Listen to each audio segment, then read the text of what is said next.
This is All 32 Picks and IPA, your NFL and craft beer fancast, with your hosts Adam Emmert, Brendan Schultz, and Jared Tim. Play along at picksandIPAs.com/join. Hooray football! Hooray beer! Welcome to All 32 Picks and IPAs. Since I'm the loser this week, I'm going to defer an introduction to the winner last week, Adam Emmert. Don't you two forget it.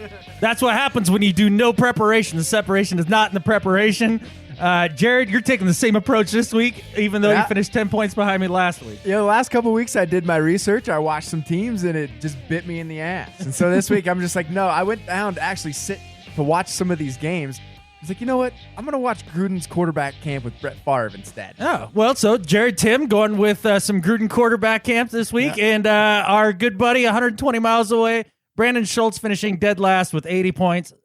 How's that feel? I mean, it's not dead last. I think there's Between still the people. three of us, it's dead last. But yeah, among the three of us, I finished last. But dead last. Saying dead last, that's like dead last. It was dire week for you. I'm only 20 points behind you, and I'm still in the lead of all three of you, by the way. So yeah, by how much? What do you have for a total score? I'm at 440. Okay, only 30 points. I'm right there. Yeah. I'm at 410. Jared, it'll take Jared a while. Ooh, 380. Oh, okay. Ooh, dead last. That's dead last. That's 1 week. I'm 30 points behind. You. Yeah, 60 points behind the leader. Yeah, before we get into the picks, this week we are drinking the Continental Lager from Church Street. Church Street Brewery in, where are they? Itasca, Illinois. Yeah. Okay, we all three got that out at the same time. Yeah, we're very beautiful. excited by Itasca, Illinois. I'm excited about this beer. I look forward to reviewing it later on. All right, well, what do you say we jump right into the picks, guys? It's time to lock in this week's picks. Thursday night game. This may be the toilet bowl of the week right out of the gate. Yeah. Arizona Cardinals go on the road to take on the San Francisco 49ers. Brandon, two teams we hate a lot. We got. This is a tough one for me. NFC West division rivals. The Arizona Cardinals, we got confirmation today that they are going to be without their quarterback Carson Palmer, and they're on the road against the 49ers, a 49ers team that beat another division rival week 1, 28-0.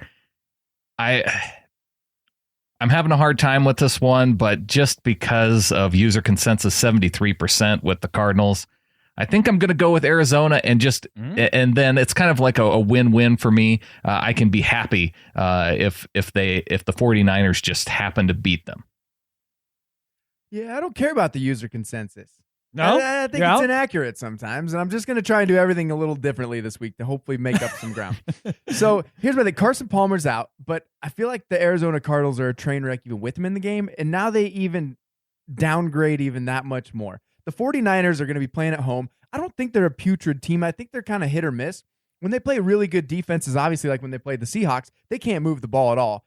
Arizona Cardinals is not that type of a defense. However, Navarro Bowman's, I believe, is out, right? Done. Which kind of it made that a hard pick. But I think when I look at these two teams being a division match, I'm going with the home team. I'm going with the 49ers in this game.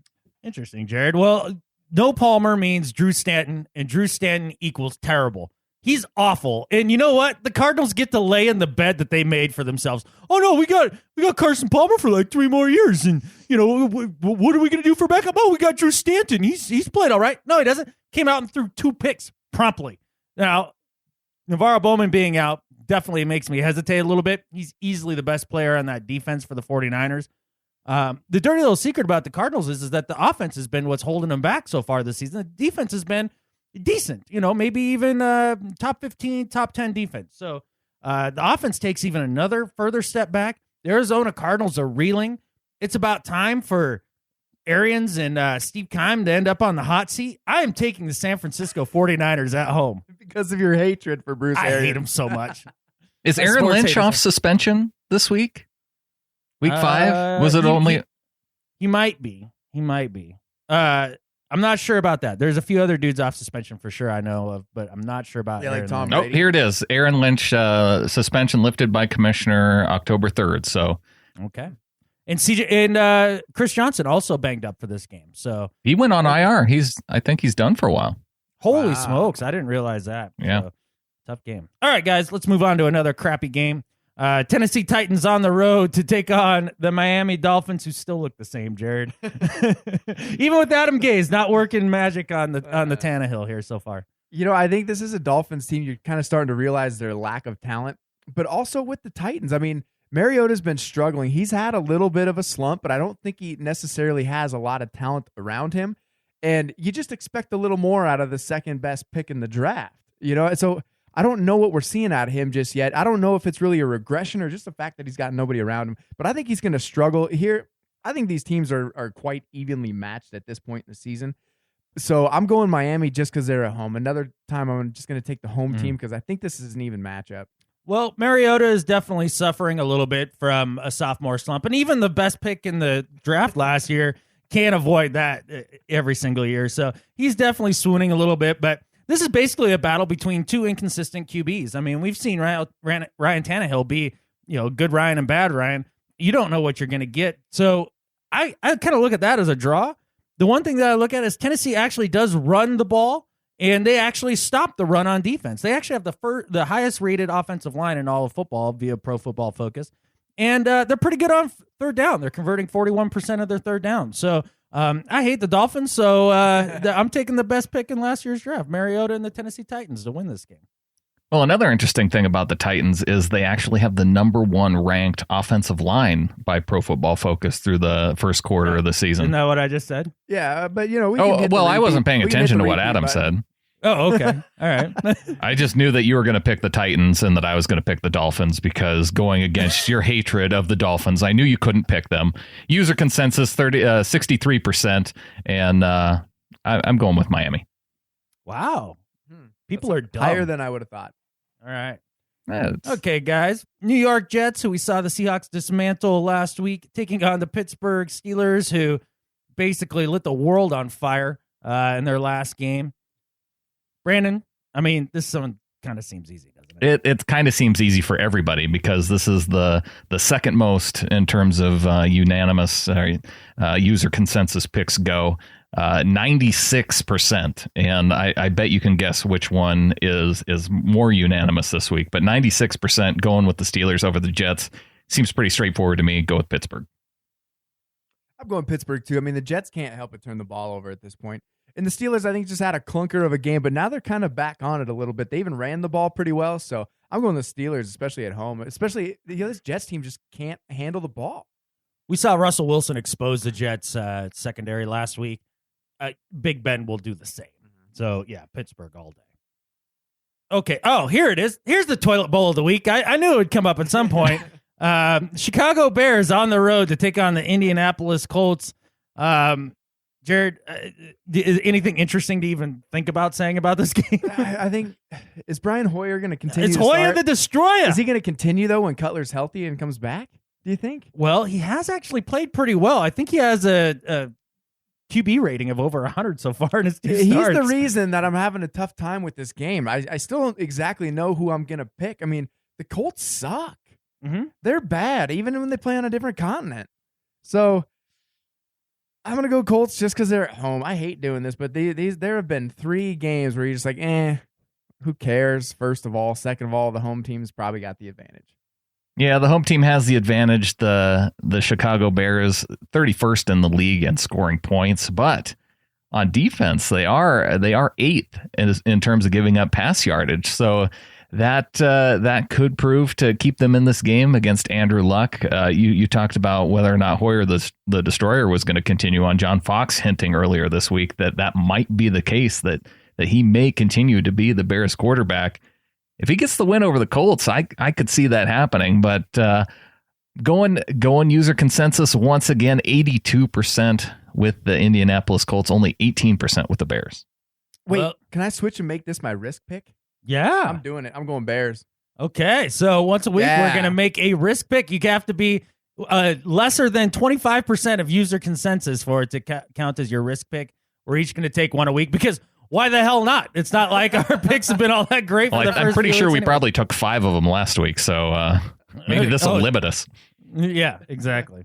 All right. Well, basically, I'm going with Indy because they're at home. The other factor that kind of makes me wonder a little bit, Kevin White fractures his fibula, has a sprained ankle as well. He's out for the season on IR. I mean, this is the second year in a row that's a lost season for their first-round pick from a year ago. He was a big weapon for them, so I don't like it. I'm taking Indy. That's a good risk pick by you. Yeah. I get it. All right, guys. The Kalispell kid, Brock Osweiler, gets a win last week, and he goes on the road to take on the undefeated Vikings, Brandon. Purple People Eaters are looking kind of strong.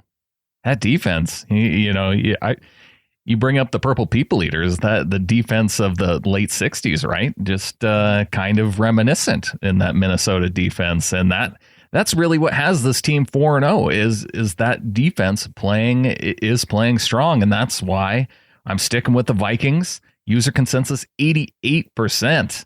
And it's for only 12% to be with a 3-1 team. But I think part of that has to do with the fact that we saw the Texans go on the road to New England and lose badly. So I wouldn't be surprised if they struggled going up to Minneapolis and taking on that defense. They're totally going to struggle in Minnesota, without a doubt. I mean, Houston's defense is really going to struggle. I mean, it's Sam Bradford, but still, he can pick apart a poor defense. And the Texans without J.J. Watt, it's hopeless almost. And I haven't seen enough out of their offense, especially Brock Osweiler with the 2 interceptions in the second half. They can't close out games, especially. And this is a good defense, a very opportunistic defense in the Minnesota Vikings. I'm going with them at home. I don't know that Houston's defense is terrible, but I know the Vikings defense is a lot better. I basically saw Eli Manning poop his pants before taking the field on Monday Night Football last night. I mean, he really did. He just looked like he was terrified to be on the field with that Vikings pass rush. And you hit the nail on the head with Brock. He's been inconsistent. 5 touchdown passes to 6 interceptions on the year. I mean, sure, he led him to a win and he looked good in stretches, but he does. He just makes a bonehead throw here and there. I think this Vikings defense is going to harass him into a couple turnovers. I like the Vikes at home. One of the shocking things to me, the Texans, number 1 in pass yards, only giving up a little over 160 yards per game, number 1 in the league. They're a decent defense. Oh, yeah. They're still good. It's just you wouldn't expect that even without J.J. Watt that they would still be number 1. Yeah, but can they handle Sam Bradford? Oh God! Can we just stop with the national media's anointment of Sam Bradford as being like the savior for Minnesota? He's so good. He's come in and been mediocre like he's always been, and they've happened to win 4 games. I'm not ready to crown the Minnesota Vikings mediocrely awesome. I'm just not. Well, they're already crowning Carson Wentz as the next great quarterback, so why not Sam Bradford? Golly. Yeah, all the Eagles and former Eagles quarterbacks.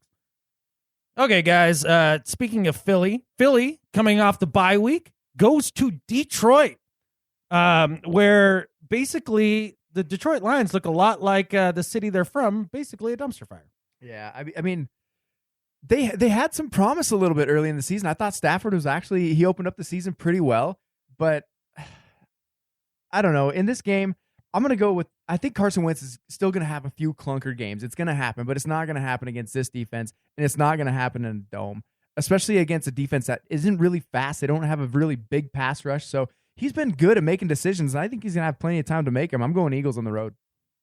What are we calling our shocking pick of the week now? It's a risk pick. A risk pick. This is going to be my risk pick to go with the Lions. Dang it! All right. Not a bad idea.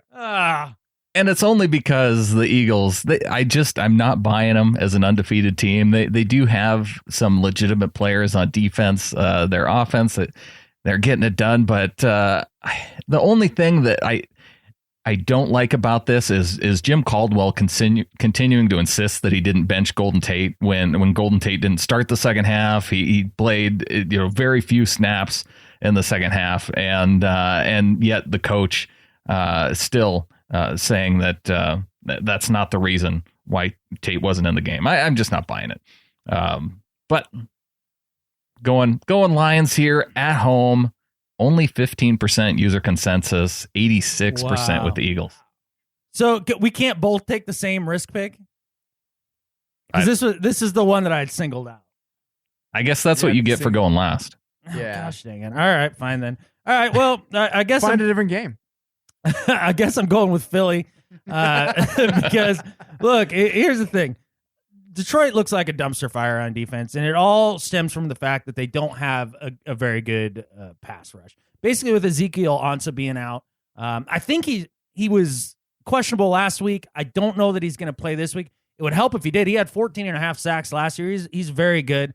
They've got some players in the DeAndre Levy in the linebacking core, and then a kid named Bell, the cornerback, who I think are really good players. But without any pass rush, guys have just been able to pick them apart. I think that's going to help a rookie quarterback come in and do his deal. Philly on the road. I think this next one's going to be your risk pick anyway, Adam. Oh, okay. Well, we'll come back to that. Let's talk winners. Already? Dude, we're already a third of the way through the game. Okay. There's no better time. All right, looking at this week's leaderboard for the All 32 Picks and IPAs podcast, we got two people with 160 points, Wideout 888, and cathybart, both finishing with 160, and then the next three at 150, A Curse Upon Thee, Monster 5108, and the Provisional Egghead Committee. Which is a good name. Hey, look, that shows you the importance of making sure you get your 10 in the bonus 30 points, because that gets you right up in there. The goddamn Chargers had to coughed up a 14-point lead with 5 minutes to go. I'd be there right in that area. Well, yeah, it launches cathybart up into the top three with 530 points. At number 2, Wideout 888, and ChiroHawk, number 1, hanging on there with 550 points. I'm basically a week out from the top position. I need those people to take a bye week. Yeah, right? Right. You guys this is the week that you can really start. Well, now that we're into the bye weeks, this is where you can really start making up ground, because if you have good weeks, you can start passing up people that don't make that 110 point. If you're 100 and below, there's that gap there where you jump from 100 to 140 if you get just enough right. Yeah, that's true. I like to sit just below that 100 mark. Does anybody here recall a year in the NFL where you just don't have a feel for maybe half of the league? I mean, it's just been a weird year. Well, there's so many teams at 3-1. You have the Ravens at 3-1 still. You got the Eagles undefeated. The Texans are 3-1, and you're not quite sold on them. The Raiders, the Falcons are 3-1. The Raiders are 3-1. What the hell are those teams? And the Cowboys with Dak Prescott are 3-1. That's not quite as perplexing. The Rams, that's perplexing. Yeah. Well, and the thing is, usually, we talk about by week 8, the teams usually separate themselves. You have like your top maybe 5 to 7 teams, and then the rest of them are just kind of going for the middle of the pack or a draft pick. This year, I think it's happened early. You have your top 5 teams, and then the rest of them are kind of on the fringe, but they're not as good as the other ones. It just seems like it's happened a lot earlier than it has in other weeks. And don't act too surprised, Adam, because I think the three of us just took a lot of risks last week. Because looking down at the people who finished on top, I go, oh yeah, I could see why you would pick that team. I'd see why you'd pick that team. The only teams that I mean, all mine were solid, man. I don't know what you're talking about. The Patriots-Bills game was a bit of a shocker, right? Because the Patriots get shut out at home for the first time in who knows how long. And then the Cardinals losing to the Rams at home was a little bit surprising too. So apart from that, you can kind of see a lot of these games going either way, with maybe the exception of Falcons-Panthers. But Panthers, since losing Josh Norman, really their defense struggling. I'm surprised the Lions lost to the Bears. I'm surprised the Panthers lost to the Falcons. I'm surprised. The Bears were at home, though, so it doesn't shock me. I don't care. Yeah, okay. All right. Still, it's topsy-turvy league. I'm blaming the league. All right. I want more consistency out of these teams so I know how to pick. Right. Well, speaking of just games, pick better. Ideally, I would like to do that. Yes, that's what I'm working on it. All right. Well, slowly. Speaking of games that difficult to pick, in my opinion, the Washington Redskins 2-2 on the road to take on the Baltimore Ravens. Brandon, Washington gets a win last week? This is two weeks in a row where Captain Kirk looks okay. Are you in? I don't know. I'm still not in. I'm going to continue to pick against the Redskins and Kirk Cousins because to me, I have this approach with 8-8 teams. I don't like to pick the wins and the try and pick the wins and losses each week. And so I've already gone all in on picking the Redskins to lose every week. So I have to keep doing it. The Ravens are at home. User consensus is high on this one, 79% with Baltimore. Going with Flacco to get the win at home. Wow, I wouldn't say it was that. I actually kind of struggle with this one because I think the Ravens can be exposed via tight end pretty much. And that's one strength of the Washington Redskins with Jordan Reed. He can kill those guys. But I don't know. The Ravens just find a way to win these stupid games against mediocre teams. And Flacco's been dinking and dunking for 4 weeks so far. If there's one team that he's going to be able to show off his big arm, that's going to be against the Redskins. I think he's going to do it this week at home. All right. Well, this makes my risk pick easy. Risk piss? My risk pick, which is like, never mind. I was going to go off the. Yeah, tell us what your risk piss is. I was going to go off the deep end there for a minute. We're going to reel that back. But hey, I'm taking Washington in this game. Then risk pick it is because really this is a toss up to me. You really could sell me one way or the other. I'm not sold on the Ravens at all in their 3-1 start. That's East Coast bias. All those people that are totally on board with this Ravens team, they're a middling team. I mean, they eked out a victory last week. They're not good. They're just against Jacksonville too. They should have lost that game. Yeah, exactly. But listen to these defensive ranks, Adam. Number 1 in yards allowed, 256 for the defense. 3rd in pass yards allowed, 176. 5th in rushing yards, only allowing 80 rushing yards a game, 18 points. Number 7 in the league. You know what you should bring up next? Who have they played? Well, pretty bad teams. Buffalo, Cleveland, Jacksonville, and Oakland. Yeah. Who they lost to. There you go. That's all I'm saying. All right, guys. This will be a cup of coffee as we just zip by this game. The Genghis Tom comes back to storm the league to take on Bill Belichick's former team, Jared, and the Browns. I think that's everything that was interesting to be said about that game. Good luck. Well, Rob Ninkovich is actually back as well from his 4-game suspension. Jared Ninkovich. And unfortunately for the Browns, their 2 starting safeties are now out. David Bruton Jr. is on IR for concussions because he's had a lot lately, dating back to last season. What a game for Tom Brady to come back in, man. I mean, Patriots all the way. If there's one team the NFL seems to hate more than the Patriots, it's the Browns. And that's clearly evident this last week when Duke Johnson fumbled the football and 2 Redskins were on the ground fighting over each other's arms and the referees called the ball for the Redskins as Duke Johnson was getting up out of the pile with the ball in his hand. Still, they come back and the refs say, even the NFL, even after reviewing this play, comes back and says there wasn't enough clear video evidence to call the football for the Browns. When everybody who saw that play knows that Duke Johnson recovered that fumble. So yes, if there's one team the NFL dislikes more, it's got to be Cleveland. User consensus, 3% with Cleveland, 97% with the Pats. Yeah, not my risk pick, clearly. Yeah, well, because I think the only other team that God hates more than the Browns is the Vikings, and the Vikings will be smited down for their blasphemy of going 4-0 to this point, besides God saying no. I hope it's against the Texans that they lose, but it could happen. No, it couldn't. All right, so I did hear that an AFC coach said that basically Tom Brady is going to come back and kill us all. So he's definitely a little he's definitely a little scared about that. So we'll see how it is. I don't know. I'm not ready to say Tom Brady's going to come back and kill us all because he's 39-year-old Tom Brady. There just comes that year when your arm falls off, a la Brett Favre. We've seen it a few different times with a few different quarterbacks. Well, from what Brett Favre says that I recently watched, he said it's not about the throwing. It's about I don't want to get hit anymore. Yeah. Tom Brady doesn't care about getting hit right now. We think 38-year-old Tom Brady didn't care. Yeah, but 38-year-old Brett Favre didn't either. You know what I mean? And then 40-year-old Brett Favre did. Like, with Tom Brady, I have a hard time believing that this is his year. And I think him being back makes this probably the most dangerous team in the NFL at this point. We'll see what happens. I mean, only time will tell. But, yeah, this is scary, man. The fact that they went 3-1 without him. Yeah, I know. I hate that. I know. Yeah, the rest of that team's pretty loaded.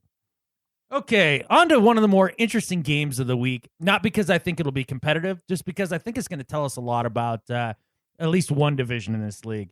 The Atlanta Falcons go on the road to take on the Denver Broncos.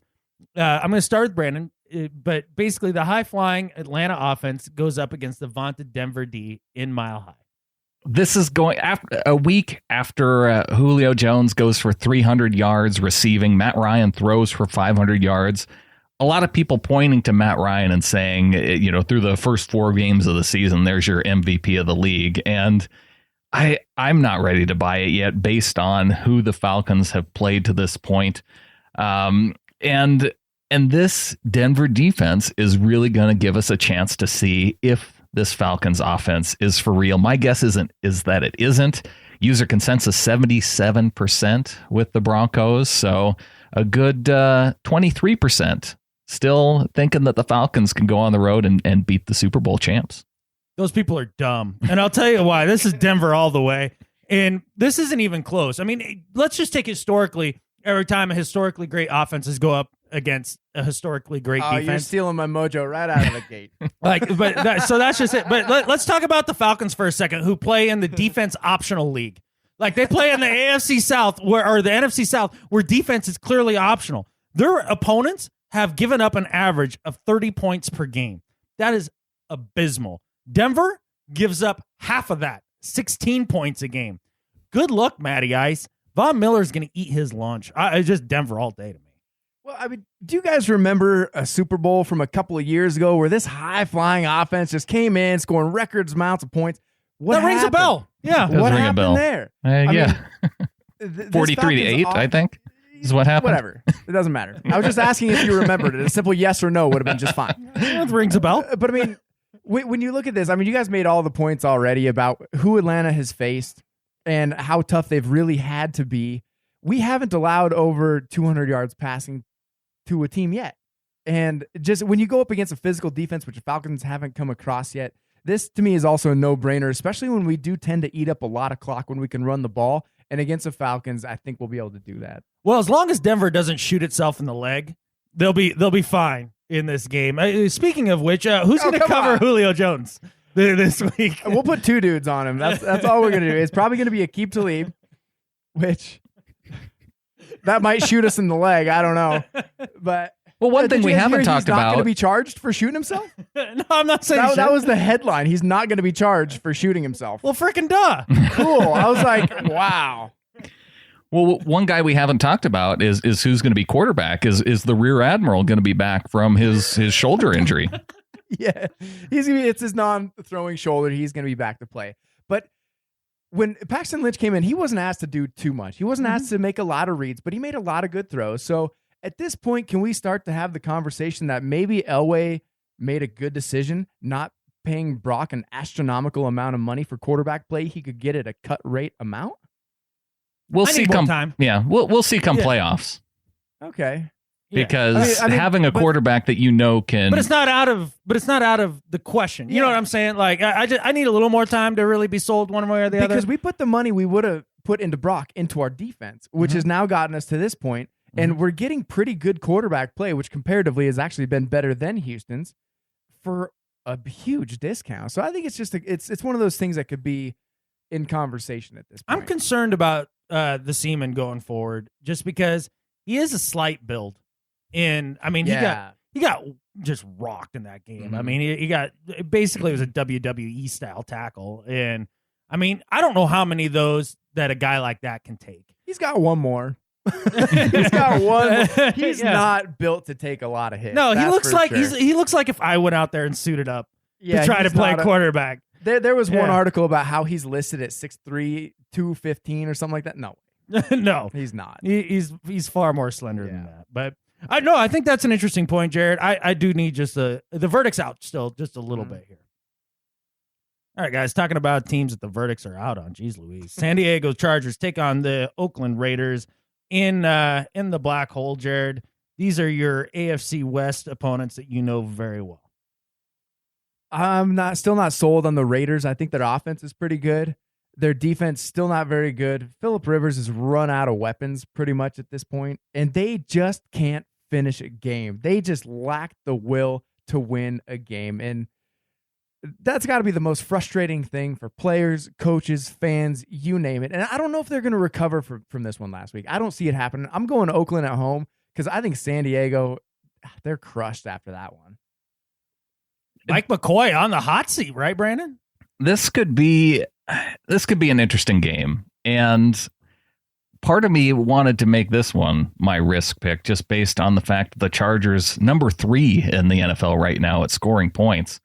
But the Raiders aren't far behind either, and neither defense seems to be able to stop anybody. You talk about defense optional. If Kansas City and Denver weren't in the same division, they'd be in the same place as the NFC South. But I'm going Raiders. I'm going with the home team. 87% user consensus, only 13% with the Chargers, which it surprises me. It's not a little bit higher, but Oakland they're getting the wins.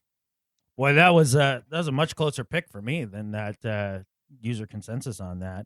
Look, San Diego is plus 13 in point differential on the year. That's actually pretty good. So even though that they're 1-3, they've outscored their opponents by a combined total of 13 points. Which doesn't make sense. It doesn't make sense. Now, the Oakland Raiders, on the other hand, have outscored their opponents by 2 points while going 3-1. So that to me is just it just defies logic. And so that's something it's really odd for me. Now, the thing that concerns me the most is their great corner Verrett goes out with an ACL tear this week. He is out forever. He's out for the year. And he was their one guy on defense that could really play. He's a hell of a cover corner. They get Joey Bosa back this week, but that doesn't really sell me. Well, we don't know yet. He hasn't really played. Yeah. So I guess I'm going Oakland. I'm not confident about it. I'm not confident about it at all. Well, and with a lot of these teams, I find myself sitting here be like, well, I don't know much about this team because who have they really played yet? But unless you've played these top 5 teams, we don't know much about you at all. But the chances of you playing these top 5 teams, NFC or AFC, we don't really know much about you. Other than that, you've been playing these dumpster fires or these mediocre teams. So it's just kind of hard to tell. Yeah. Let's talk beer. Let's talk beer. Next up, this week's beer review. This week's beer is from Church Street Brewery, and it's a new craft brewery that has quickly grown into a reputable name in the Chicago area. So says this handy form that I'm looking at. Owners Joe and Lisa Greger use traditional German brewing methods to craft their wide range of lagers and ales that represent both old and new beer styles of European influence. And what it says here about the Continental lager that we're drinking. This lager is smooth and drinkable, yet malty and complex with a noble hop kick. 4 German malts with 3 German hop varieties combined to create their quintessential Pilsner. Notes of biscuit and grassy floral hops make this a great beer to kick back with any time. And it was the 2016 Tasting.com Gold Medal winner. I can see why that is. This is one of the more complex lagers that I have tasted. There's no doubt about that. Gold medal winner. At least something can win in Chicago. I actually liked it. It's got a lot of flavor for a lager. Some lagers are just crisp, clean, refreshing, but this one actually does have a lot of flavor to it. It's fruitier than I would have expected. I feel like it's almost got like an appley kind of aftertaste, but yeah. This does not pair well with tacos, I found, because I had this last night. This wouldn't be good. And the aftertaste of it with tacos was terrible. And I'm actually I just chilled it just about an hour before recording. So I think to me it actually maybe don't want this one super cold. I don't know. Maybe you guys are drinking it differently, but we had ours uber cold, frosted mugs, and the beer had been in the fridge for a week. Okay, it was good. Yeah, well, maybe it's good either way. But one thing, judging by the label, for one thing, they are not very good at putting the labels on any of these Church Street beers. But that's a minor criticism. The one thing I wanted falling off. Ours are decent. Oh, all of my labels on all my Church Street beers are all wrinkled and coming off, and You may look at your fridge, dude. I haven't put it in the fridge. This says crafted to remove gluten. I just noticed that. I noticed this too, and so it doesn't say gluten free. It says crafted to remove gluten, which leads me to believe it's not fully a gluten free beer, but the fact that they bill it as crafted to remove gluten. This would easily be one of my. I've tasted a lot of gluten free beers. I dated somebody who couldn't do the gluten, and this would easily be the tastiest one of those I had. Easily. I like how we all looked at that at the same time and then looked for is this gluten free? Yeah, right. Yeah, I don't see any gluten free label. It's just crafted to remove it. So I know it is 5.3 alcohol by volume and has 39 IBUs. That's a couple other stats for you, since we're such a stat heavy show. Yeah. But I like it. That for a new brewery established 2012, that's a damn good beer. If there's one thing I know about stats, they don't mean shit when you're making your picks. It's been tough. Well, let's see if you can do better on this next game, Jared. Probably not. All right. This was a tough one for me. Cincinnati Bengals on the road to take on the Dallas Cowboys. What you got? That's not an answer. That's more like you just took a shit. Like my picks. Yeah. So the Cowboys, I don't know enough about them yet. I mean, I've watched them. And sometimes they have good things, sometimes they have bad things. The Bengals, I think, are a proven team. Burfict is back. I think their offense is okay. I'm going to go with the veteran team that seems to know how to win games just on a normal basis. I think they can take this on the road and beat a really young, kind of fiery Cowboys team. I know Jason Witten said that this team has all the mojo. I don't buy it yet. But I'm going to go with the Bengals. I think they're due for a win, and they need it right now. I know exactly what Brandon's about to say. Yeah, I'm not buying the Cowboys either. So, really? I'm clearly going with Cincy. Oh, I figured you were going Dallas all the way. No. This is a coin flip game for user consensus too. 49% with the home team Cowboys, 51% with the Bengals. So. It's definitely right on the edge for user consensus. But no, I like the Bengals. I like them going on the road 2-2. That seems low to me for the level of talent that the Bengals have. And like I said, I'm just not ready to buy into Dak Prescott and the Cowboys. But if he can get this win against a Bengals defense, then that might be just enough to win me over. And Andy Dalton, he's got number 3 in pass yards for the Bengals right now, going up against the Cowboys defense. I like that. The Bengals right in the middle of the pack, I guess, in most of their defensive stats. So, but they've also played teams like Denver and Pittsburgh to start off the year. So, well, it's not Dak Prescott that has me wondering about the Dallas Cowboys. He's good. That doesn't concern me at all. What concerns me with the Dallas Cowboys is that defense. Maurice Claiborne played out of his mind last week, like maybe the one good game he's played his entire career at corner. And I look at the Dallas defense, they're 20th against the pass, and I just have 2 letters and a word for you. A.J. Green. Yeah. He's going to eat their lunch. I mean, that's really what it boils down to me. And the fact is that Dallas has been living off their run game. And Ezekiel Elliott has been awesome. Don't get me wrong. But Cincinnati has a decent run defense. If they can slow him down just a little bit, just make that Dallas offense just average, I think this Cincinnati Bengal team actually goes up by probably 2 scores. It wins by 2 scores in this game. All right, moving on. Oh, go ahead, Brandon. I could see that. Okay. I was just agreeing with you. Yeah, I don't have to slow you down. Oh, no, but I'll let you slow me down every time you agree with me because it sounds so nice. Buffalo Bills on the road to take on the LA Rams. Brandon, your sports hate runs high. This is one I definitely know which one you're picking. My sports hate does run high, and so I'm taking a new approach because I think I've picked against the Rams every single week. And if you remember last year, when I started finally picking the Rams, it sent them into a tailspin for the rest of the season. That's why this is the week that I am choosing to pick the Rams to win and jinx them into losing for the rest of the season. I do like the Bills going on the road after beating Arizona, after beating the Patriots. They're on a hot streak, but I can't pick them. I have to pick the Rams. And 60% of user consensus, surprisingly, with the 3-1 Rams. So I feel a little bit strange being on the positive side of the user consensus on this one. But this will be the game that starts to send them into their spin downward. That shocks me. But I do agree with you that this 3-1 start, congratulations, LA Rams. Just celebrate the hell out of your week 4 division title. Congratulations, because it's not going to get better from here. But the one thing that concerned me for Buffalo a little bit in this game is the idea of a trap game, because they definitely, have come out and beat the Cardinals, and then they came out and they beat Bill Belichick and the Patriots, because they're one person. Tom Brady and Bill Belichick, and I actually blanked him. Rex Ryan never wins against Belichick. I mean, that was a big emotional win for them. But here's the thing that it boiled down to me.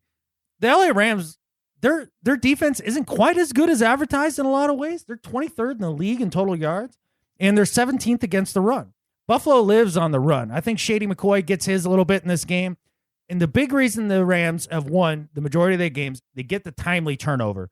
And Buffalo only has 2 turnovers on the entire season. They take care of the ball. I'm taking Buffalo on the road. This is kind of a tough game because, both of these teams, it's like a what have you done lately? Both of them have done a lot lately, but both of them have been pretty shitty at times too. Mm-hmm. So I don't exactly feel good about this pick, but I think Tyrod Taylor's kind of come into his own to just kind of do his thing. I think they kind of pulled the reins off of him. Or like, whatever, if you think you can win a game your way, switching just of do offensive it. coordinators did it for him. I think it kind of helped. Yeah. I don't think it's the solution by any means. I think the Rams defense is a little bit overrated myself. So it's a matter of which team is going to ride the momentum. I just think the Bills might do it. That's it. That's my logic. So I'm going with them. That's fair enough. The Rams on offense, looking at their offensive stats, 30th in the league in points, 15.8. And that's with their monster game against Tampa. Yeah. If not for that game, they'd be 32. And 32nd in the league in an offensive yards total, 30th in pass yards under 200, and 30th, even with the next coming, the second coming of Walter Payton, Todd Gurley on the team, 76.8 rushing yards, 30th in the league, and he's sharing some of those yards with Tavon Austin. Without question.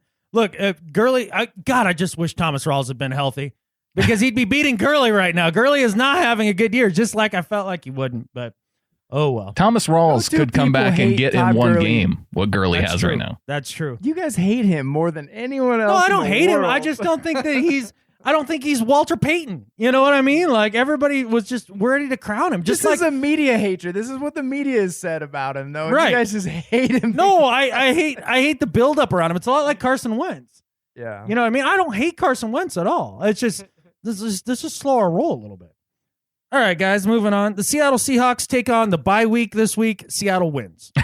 Unless they don't. All right. No, on to the I'm real picking game. the bye week. I bet you would.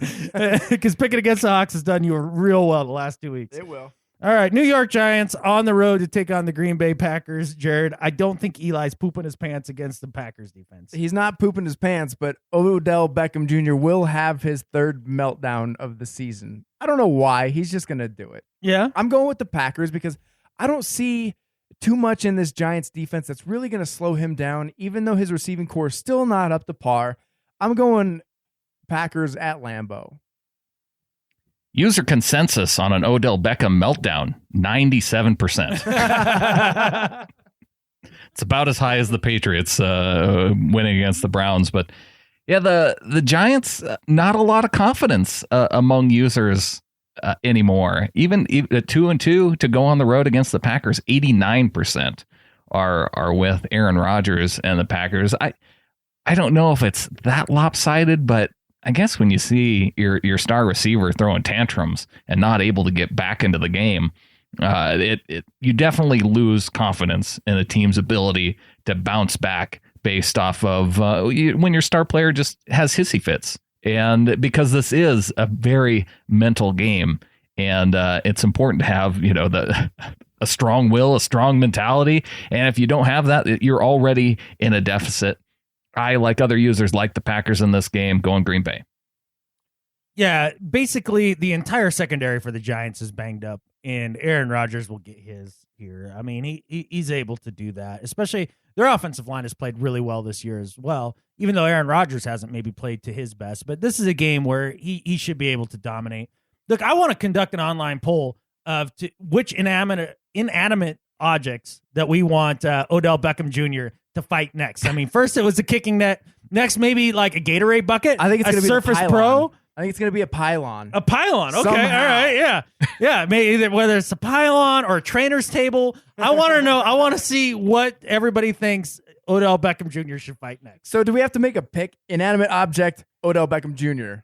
Well, right now he's 0-1. The net kicked his ass. That was great. I think maybe he downgrades to fight like a kicking tee to a fight he knows he can win. He doesn't take on something his own size this time. Yeah. He goes on to something littler. That's fine. Well, basically the book is out on Odell, right?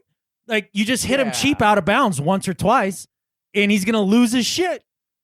And you're doing the first quarter. Yeah, and basically that's what teams are doing. Like they literally, that's part of the game plan now. He needs to slow his roll. Somebody needs to get in his ear. All right, guys. Last game, the Monday night game. Tampa Bay Buccaneers on the road to take on the Carolina Panthers, who suffer a crushing defeat to the Atlanta Falcons. Brandon, who you got? I got the Panthers in this one, bouncing back at home against the Bucs, but this could be another high-scoring game, right? We've seen Tampa Bay put up points. You've seen Carolina; they don't have the ability to stop teams. I don't, for the life of me, understand why they got rid of Josh Norman at this point, because he was clearly a difference maker on the defense for that team. Losing that guy, it took to this point to not understand why you get. I said that in the offseason. Well, when you give up 300 yards passing to Julio Jones, it's pretty obvious that you need somebody at corner that can cover a good wide receiver. And maybe Norman just makes half the difference and is able to hold Julio to 150 yards instead of 300.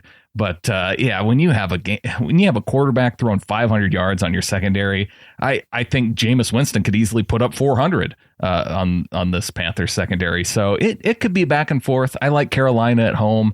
I think they are going to start to bounce back and maybe challenge for the division, because I'm not buying the Falcons as a division winner here. The Tampa, I don't see them winning the division. I don't see New Orleans winning. Carolina, to me, seems like the obvious choice to bounce back and actually take the NFC South. But maybe it'll be the Falcons. I have a hunch Carolina's coming back. 84% user consensus on this one, only 16% with the Bucs. Yeah, I'm kind of with you. I think Carolina's going to bounce back a little bit in this game. They just have more talent across the board, I think. Not by a ton, but I think that they do. And the Bucs are still a young team, kind of trying to figure it out. And I don't know if they're going to figure it out after last week's display either. I mean, they had a great first quarter, but that was about it. And then Jameis Winston kind of struggled the rest of the game. He looked uncomfortable. But my main thing about this game is with the Panthers, and how long are they going to continue to, I'm going Panthers, but how long is Ron Rivera going to use Cam Newton this way? He's going to get knocked out of every game. It's bound to happen. And so that's what I'm concerned about. I'm glad you brought that up. That was actually going to be one of the storylines I brought up at the end of it, because basically I'm taking Carolina. I don't know if Cam's even going to play because of his ridiculous decision to slow up at the end of the end zone and get concussed. I'm not even sure he's going to be in there. But the thing is Derek Anderson actually scored a hell of a lot more points more quickly when he came in at quarterback, oddly enough. And Jameis Winston has turned into a turnover machine this year. The second best pick from last year's draft can't seem to corral it. And this was a problem during his college days as well. And Dirk Cutter's starting to get tired of it. I can understand why. You're right, Brandon. Jameis Winston could hit 400 in this game. 400 picks. It's a possibility, even though the Carolina defensive backfield isn't good. I'm going Carolina. But the idea that they keep using Cam Newton this year, I mean, a lot of people think this is going to shorten his career, Brandon. Oh, no, I absolutely believe it and agree with you. So, yeah, let's say we get into some news and other storylines. News and interesting topics from around the NFL. All right, well, let's start with that Cam discussion a little bit more. Because I think they really are doing Cam a disservice at this point. I mean, everybody criticizes, say, Russell Wilson for running around and, he's going to get hurt. He's going to get hurt. Well, he got hurt basically behind the line of scrimmage, just trying to save his life behind a poor offensive line this year. Yet nobody seems to be worried about Cam Newton going head first into the line like a fullback again and again and again. They praise him for it, in fact. Yet somehow that's okay just because he's big. I don't understand that either, because you have the very first week when you saw the Panthers play the Broncos and you had all the criticisms of the refs not calling those headshots. Well, he is taking headshots when he puts his head down and runs up the middle, and you've seen him do that over and over again. And because he has that size, he's been able to withstand some of that beating. But it's only a matter of time, and it's not responsible as a coach to have your quarterback run up the middle like that. This is the only team where you see consistently a quarterback take that option play right up the middle and take those hits by linebackers over and over and over again. And there's a reason why you don't see it, because your quarterback is going to get hurt. And I think maybe this will be the opportunity for them to see that you can play offense. You have Greg Olsen, you have good wide receivers, you have a running game. You don't need to use Cam in this way for the Panthers to win.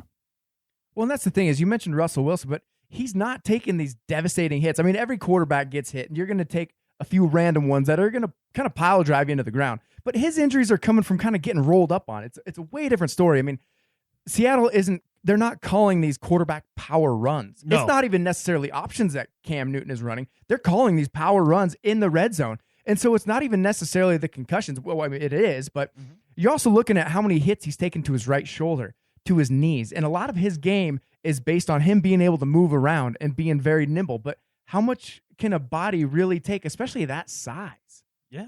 I don't see it lasting. I mean, even Big Ben is at that latter half of his career where, I mean, he's one shot away, right? I mean, and he's a huge dude. He's taken so many hits, and he's tough as nails. But there just comes a point where your body just can't hold up anymore. I don't care how big you are.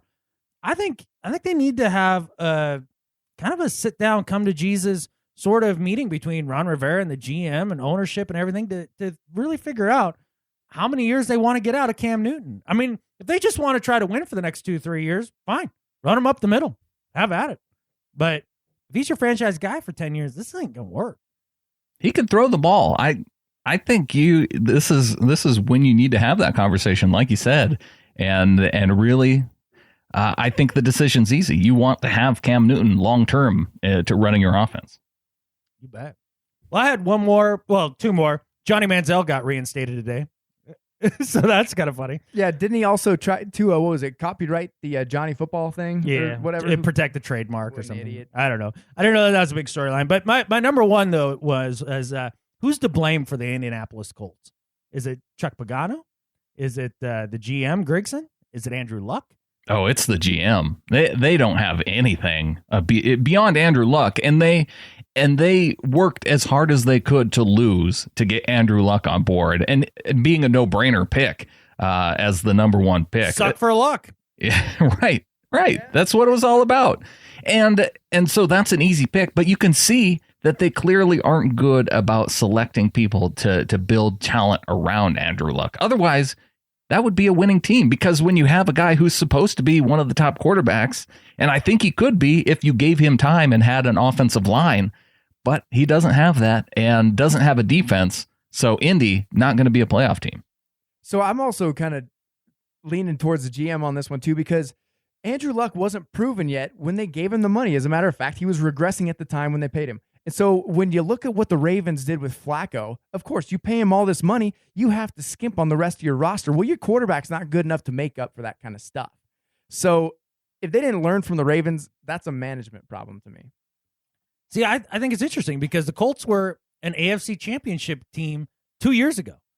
And I think where the big mistake was by Grigson was last year, he tried to reload and go for it all. He thought that they were going for it. He brings in Andre Johnson. He brings in Frank Gore. He brings in Trent Cole on defense. Goes with all these older, aging veterans as kind of stopgap guys that kind of come in and just try to win a ring, like right now. And it blew up in their face big time. And now, the way their roster's constructed, they're behind the 8 ball so badly. Like, I think it goes on Grigson. I'm not sure that Chuck Pagano's exactly the world's greatest coach either, though. No, I don't think so either. But if you're going to pass blame, I think when you're looking at the amount of talent, you can only coach up the talent that you have to a certain level. And I just don't see the level of talent with the Colts. Yeah, I agree, man. It's tough for them. Anybody else? You got any headlines you want to talk about? Yeah, I got one. Joe Thomas on Twitter the other day said, now that the NFL war on fun has eliminated the bow and arrow celebration and the ball spin, would the Gilbert Ground Gravedigger and Jared Allen calf rope celebration also be illegal since shovels and ropes are used in acts of violence? Oh my God! Talk about some ridiculous. That's a solid point, but yeah, they probably should be if that one is. Well, and that's just it. I mean, geez Louise. I mean, you can't do a bow and arrow. I thought that was so ridiculous that he got flagged for the bow and arrow. Well, people have been doing that for a while, and like suddenly now it's getting flagged. So apparently it was on the line of the slashing of the throat thing. No, it's not. But I don't think so either. But I think that's why they did it. Well, okay, so you look at a dude and you run your finger across your throat. That means something. That means something. You point to the sky and shoot a bow and arrow in the sky. Like, you hate the sun. Like, what's so threatening about that? Maybe it's a Satanist thing. I hate you, God. Bam. Bam. Oh, that's it. Yeah. And the funniest thing was Mike Pereira trying to explain why a bow and arrow shooting is like shooting guns. When it's nothing like that at all. It's just like little boys at school getting suspended for playing guns at school, right? With their finger, point the finger, you do the thumb thing, bang, bang. Oh, no, can't have that. They're just that's so why violent. the NFL says you can't do that, is because you can't do the point the finger gun thing as a celebration in the NFL. So the bow and arrow, because it's also a shooting, you're also shooting. So you can't do finger guns in the NFL? You can't do finger guns. No. Can you fake a slingshot? Ooh, that'd be the next place I'd try that it. one. Yeah, if I were scoring touchdowns. But that looks too much like a bow and arrow, so they might be confused. What if you like tried to like throw a spear, like you did that kind of motion, like it looks like the javelin, maybe? Like, is that something they're going to get? A spear is pointy and it could hurt someone, so I would think that would have to be flagged too. So wait a second, but what if you just held up your fist in the air, like rah? That's a punch. Yeah, that's like a punch. That's the first weapon that's ever been made, right? This is a very slippery slope type argument. Oh man, yeah, dumb as shit. that's what it is. It is dumb, which is why I wanted to end on a high note. I saw that Isaiah Crowell, Browns running back, sent his first game check of over $30,000 to the Dallas Fallen Officers group. So I just thought that was very cool. Worth recognition. It's somebody making an actual difference. Right. That's nice. Interesting. Yeah.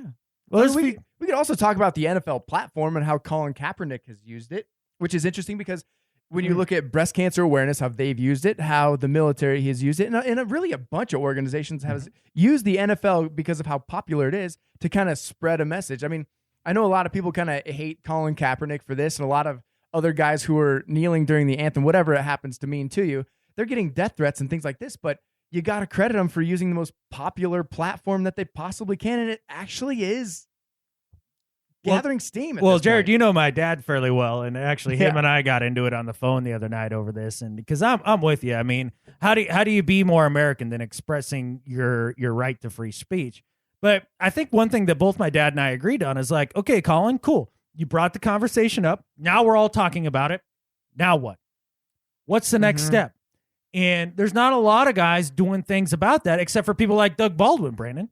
Yeah, Doug Baldwin. He's met with the local attorney general, and they met with leaders in Seattle. But I think Colin Kaepernick is he's been involved in that somewhat as well. I don't follow him quite as much, so I don't know exactly. I know he donated $1 million to one of the. Maybe it was Black Lives Matter. I don't know. I think, there are players doing this. I think Brandon Marshall, actually, from the Broncos, Brandon Marshall, he actually donated a certain amount of money for every tackle that he was making. Sure. Right. So donating money is fine. I mean, when you're rich, that's probably the easiest way to try to make a difference. So my question is so what's next? Like, what are you going to try to emphasize? Is it, hey, let's sit down and talk about de-escalation techniques. Let's talk about training methods. Let's talk about community relations. Let's talk about, like, you got to have a focus. You got to have somewhere where you think makes the biggest difference going forward. So one, you brought your platform to the stage and you got the conversation going. Now with that conversation, now you got to run with it. And I think that's where Kaepernick's fallen short a little bit. Well, I think the difficult thing is going to be continuing that, the momentum through the season, right? When you only have a day or so off a week where you really can dedicate yourself to doing those things out in the community. And when you're the backup quarterback, you're holding a clipboard. Well, but you have to be at practice every day, and you have to be in meetings. We all have to go to jobs, and we still manage to find time to volunteer for organizations or make a difference somewhere. Yeah, and I'm not sure how much time players have within the season. Maybe they have enough. I don't know. I'm just not going to hammer any of these guys for not doing quite as much during the season. To me, it's going to speak more once you get through the season and if you can continue that momentum after the NFL season and into the offseason. Well, and you've even seen the NBA start to do it now, too. So there are different athletic organizations that are doing the same thing who have their own offseason. So maybe it will go to some, but that's a good point. I mean, what exactly are they going to do now? I don't think any of them have really even thought about it. Well, and that's I think that's it, right? I mean, It's because it's a progression of things, and if you want to enact change. But I one thing I didn't think about, Brandon, was the idea of just the time element. How much time do you really have? Yeah. When it's throughout the season, and that's maybe fair. That's something to think about. Well, I'm sure there's plenty of fans that are crushing these guys for doing anything at all during the season because a big criticism is stick to football, but. These guys have a little bit of time. They have time to do things, but whether or not they have time to be really involved to the level that they feel like they need to get in it and make a difference, I don't know. Well, the biggest criticism that should be leveled at Kaepernick is the fact that Chip Kelly keeps saying that he's not physically ready to go on the field, and that's because he physically grew his hair out so large that it won't fit under a helmet, and so he's not able to play. Like that's what the problem is. It seems like it could be a problem. Yeah. All right, guys. I think on that note, we ought to wrap this thing up. So, hooray, football. Hooray, football. And hooray, beer. Hooray, beer. Hooray, beer. And go Broncos. Oh, you're disgusting. Join